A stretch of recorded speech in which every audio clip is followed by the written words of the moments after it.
item is the Energy Park District Commercial Development, Energy Park Drive Commercial District Development. I lost my glasses this past weekend, so this is a real challenge here.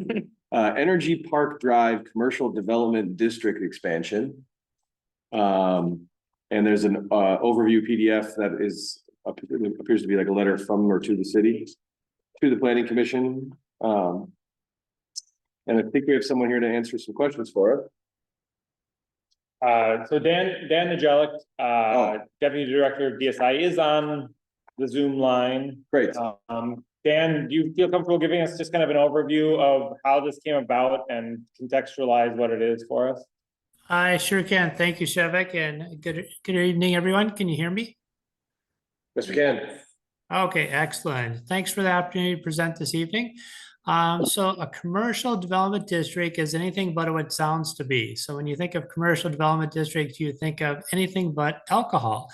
But what a commercial development district is, it provides the opportunity for issuing on-sale liquor licenses that we would not normally be able to in the city of St. Paul.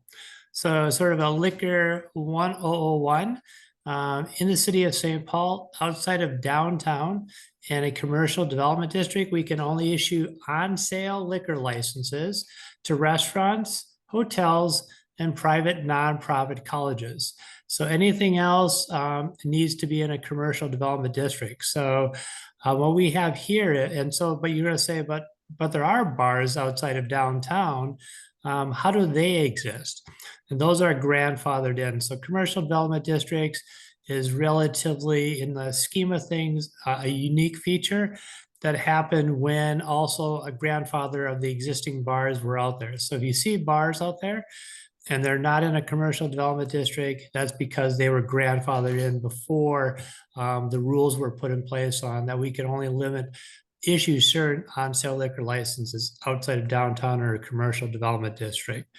So what's before us is we have an entrepreneur who wants, it's called Saint Park. It's an indoor dog park and they want to serve alcohol. They don't want to serve food. So they would not qualify as a restaurant because there is no service of food. So the only way then an opportunity is they would have to be considered a unlimited on-sale liquor license for them to occur. The only way we can issue that, of course, is through a commercial development district. Ironically, they are adjacent to the Energy Park commercial development district that was one of the original 6 that were created in the charter back when they created commercial development districts. So what's being proposed is the expansion of that district to encompass that parcel and a number of other parcels such that they would be able to get an on-sale liquor licenses that would not go to a restaurant, hotel, or private nonprofit college. So it provides an opportunity for a land use in an area that went based on the liquor code. It opens up the opportunities that way. As a city, we really discourage single parcels.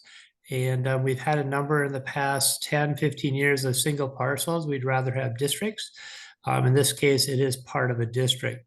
So one thing to think about for yourselves is as you think about, you hear about this one, is also think about opportunities for your own neighborhood of where that vitality of increased, liquor entertainment makes sense.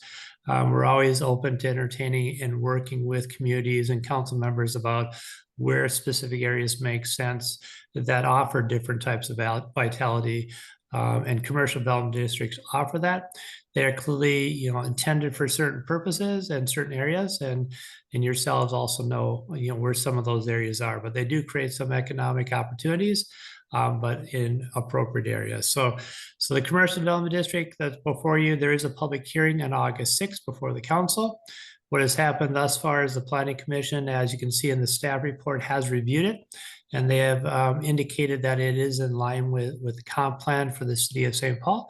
And so therefore it now goes before the council as a public hearing. I will stop and answer any questions that people might have. Thank you for providing the information. Do we have any questions? I will just remind the room here that St. Park did come and present to us a couple of weeks ago, and they have a really innovative, business model, and I think it's gonna be a great addition to the neighborhood, so I think this is a really cool development. But yeah, any questions? Yeah, would this allow maybe some brew pubs, some tap rooms to move into that area? Could it be expanded to the north, to the west? Over time to maybe accommodate some additional types of businesses of this, not of this sort, but maybe larger brew pubs that aren't technically restaurants? Yeah, and good Sorry. question. Oh,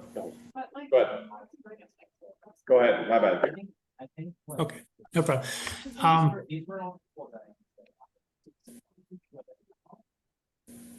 John, you may want to mute your mic, you got some background noise, thank you. Go ahead. Okay. So one of the things to think about, yeah, so could within that district, other entities could go in. So once a parcel is within it, they are open to applying for on-sale liquor licenses that are, they would not be able to. So yeah, so it would provide additional opportunities for other entities within the district. We had a few board members email some questions to our internal email system when we were setting up the meeting, but one of the questions was, how did you guys determine the boundaries of the current district, and why wasn't it more expansive rather than the more narrow scope that the district currently is? Very good question. And so one of the things I mentioned is we're always, as a city, liking to see districts as opposed to single parcels.